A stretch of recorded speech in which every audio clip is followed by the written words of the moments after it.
nanti kutukan siapa pejabat yang tidak ikhlas hatinya, tidak suci, masuk ke Kediri nanti akan jatuh. Gus Dur jatuh, Pak Karno jatuh gara-gara ke Kediri. Nah itu kutukannya Kartika Jasinga. Kartika Jasinga yang meninggal itu adalah suaminya Ratu Sima. Sehingga Ratu Sima yang menggantikan tangan besi dia. Ratu Sima punya anak namanya Sanaha.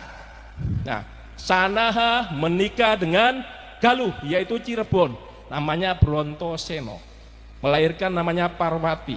Nah, Parwati nanti menikah dengan Mandi Minyak, itu yang disebut rangkaiannya Raden Wijaya. Raden Wijaya Jawa Timur juga raja aslinya, putra mahkotanya Sunda. Coba kalau dulu bersatu menikah betulan, kalau gak diganggu Gajah Mada. Bersatu Jawa Timur itu. Sehingga sampai detik ini orang konon, orang Jawa Barat ngomong kalau